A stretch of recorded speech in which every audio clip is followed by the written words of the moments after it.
People disappear all the time. Disappearances, after all, have explanations. Usually.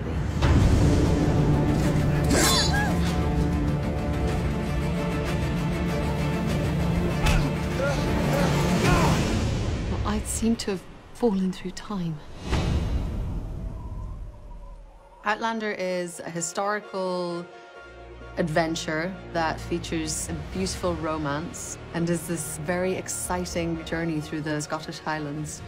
There's adventure, there's battles, there's romance, there's historical side, there's the supernatural side. We went out of our way to say, you know what, we're not going to reinvent the 18th century. We're not going to try to make it cool and hip for today's audience. We're going to try to convince you that this really happened to this woman. I have to get back to the Stones. Ron's a very smart guy. What he said to me was, this has to be a faithful adaptation. He says, it's my wife's favorite book. I don't dare screw it up. I really responded to the central character of Claire. I respected the fact that Diana chose not to make her a time traveler who was really stupid. Claire does not go into the past and start asking people for the telephone. Where is it? Where's the city? Inverness. Are you looking straight at it?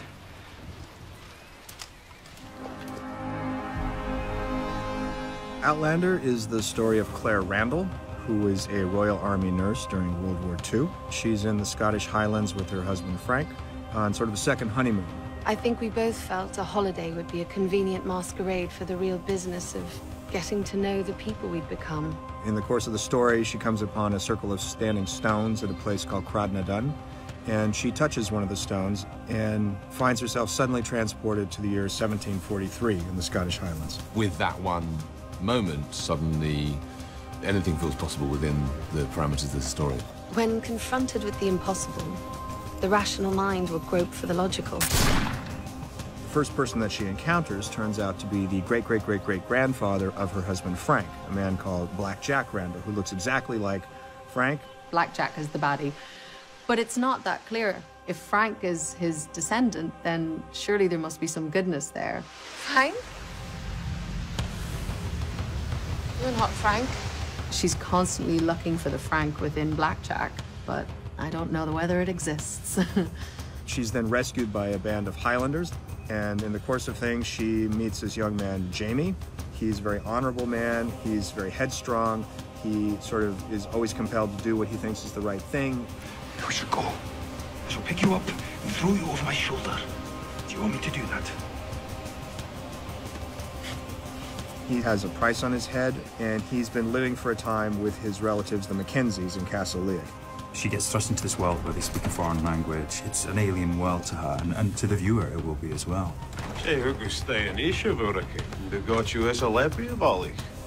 impact she has, it's like a planet getting hit with a meteor. It's enormous. So the impact which Claire has on the clan is terrific. It's also about a time in which guys were like real men. You definitely see the differences between the men and the women so much clearer than today, and it's very sexy.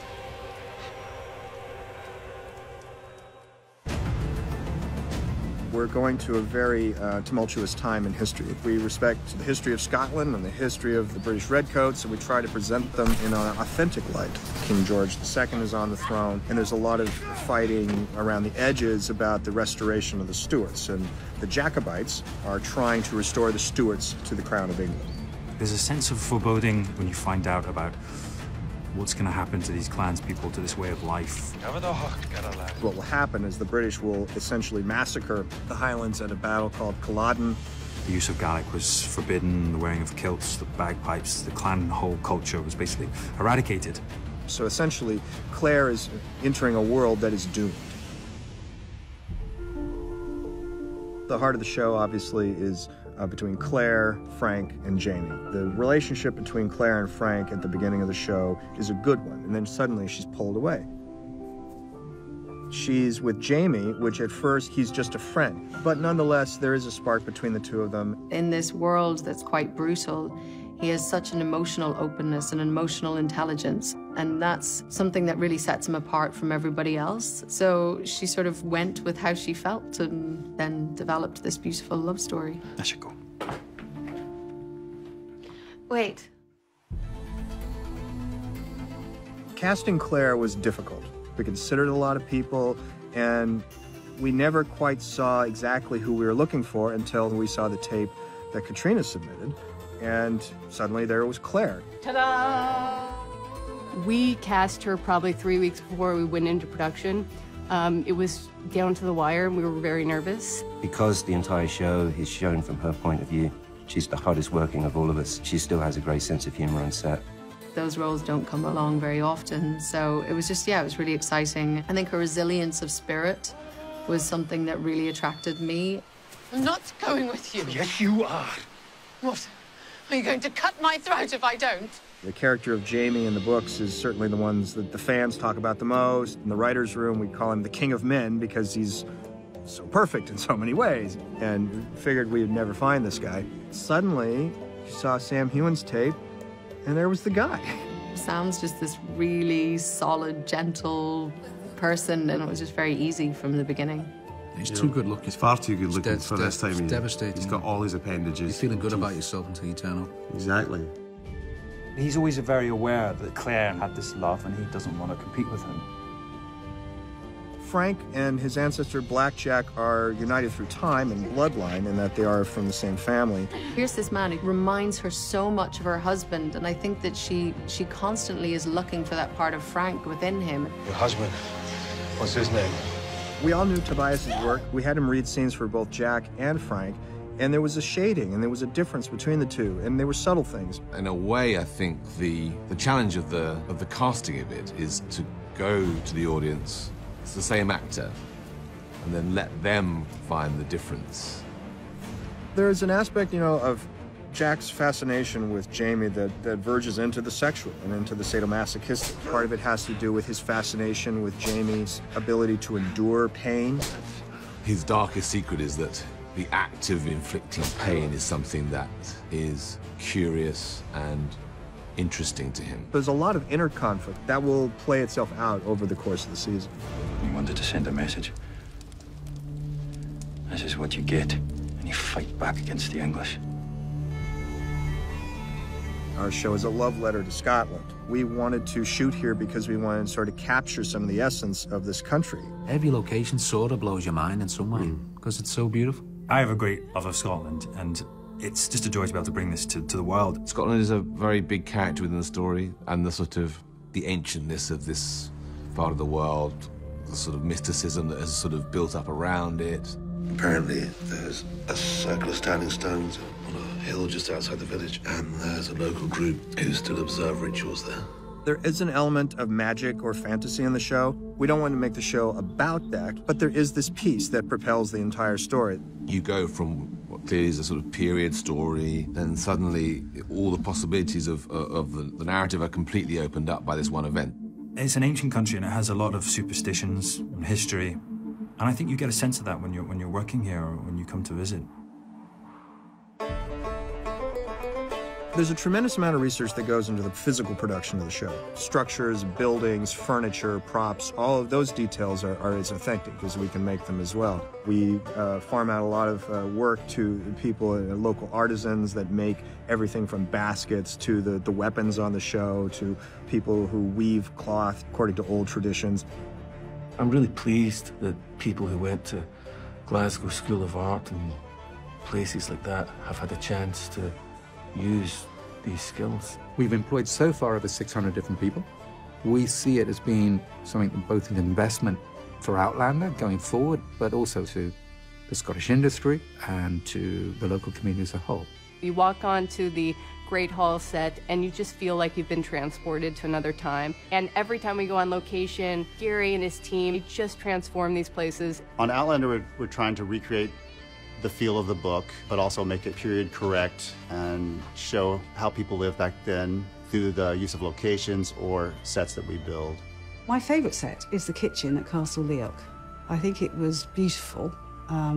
It had a really lovely double archway which we could shoot through. I thought it looked great. Every time I walk onto set, there's at least a split second where I feel like, this is not a set, this is actually real, you know? It's like a kindergarten for an actor. It's so rich, it's really amazing.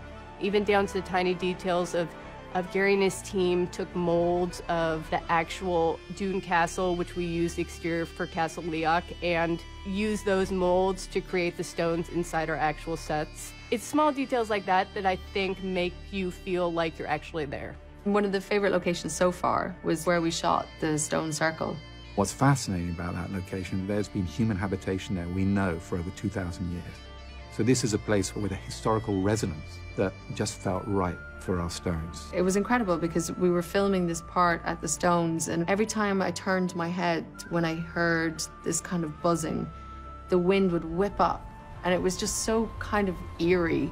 I've been on some locations here, and you look out at the set, the horses and the carts and everything, and you think, yeah, I am in 18th century Scotland. And that helps when they say action, and you have that all around you. We put all the actors through boot camp to sort of teach them how to fight, how to use these kinds of weapons, and also how to ride horses. I just think there's better modes of transport than a horse. I'd rather walk. I had to work out a lot. I had to put on weight. I had to acquire new skills, from horse riding to sword fighting to speaking Gaelic. There's been a distinct lack of ambition in Scotland for our language and culture for a long time. And it's very important that Gaelic made the next step up, and Outlander is it.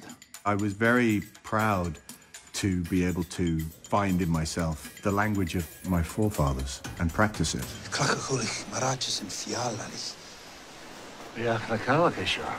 So boot camp becomes what you do during the day, and you have evening boot camp, which is in the pub. Morning. Our costume designer is Terry Dresbach, who also happens to be my wife. Terry did a lot of research and was suddenly telling me things that I didn't know. The fact that the tartans that we think of as tartans are not really authentic to the period. On a practical level, those bright-colored tartans wouldn't have worked. If you look like you're part of the earth around you, your enemy's not going to see you, the animal's not going to see you, you're camouflaged. So that's how we came up with the direction we went in. Terry's just fantastic. We had a lot of discussions about the type of woman Claire is and what she would wear and wouldn't wear. This is a woman who's all about survival. So we have kept her pretty true to a very clean, working 18th century costume. She just was so adamant about sourcing the right materials from Scotland. We went out to Scottish artisans and found out what they were doing, and a lot of the knit pieces you'll see on our characters came from weavers on little islands in Scotland. Ron and Terry and the others wanted to make sure that this looked real, so that we are dirty, we're gritty looking, and the costumes are the kind of things that they actually did wear. It all starts with the word. The word started there. None of us would be here today, and this is her world, and so welcome to Castle Leoch. Oh, thank you. People who are fans of the book are really going to love this. We were just expanding the world of Outlander and providing a really sort of vibrant, lively companion to it. There's an extensive fan base for Outlander that's developed over many years. They are committing themselves to this because it's something that touches their heart. I think it's that we all just so believe in this story, and if we could fall through the stone, we all would. The fans are absolutely beside themselves with ecstasy at the thought that someone is finally putting it on the screen. I love that the history just keeps going from one event to the next, and the characters just keep getting richer and richer. They're huge fans of Diana's books, but they've been so sweet that they've sort of brought us into that fold. Seeing different people from all over the world come together, make this extraordinary story come to life, there's the magic. The show constantly changes your expectations. You think it's one thing, and then it takes you in a different direction. The more the audience believes in the world that you're creating, you can take them anywhere you want to go. You tell people the story that they want, just not in the way that they expect. And that's Outlander. To the guard!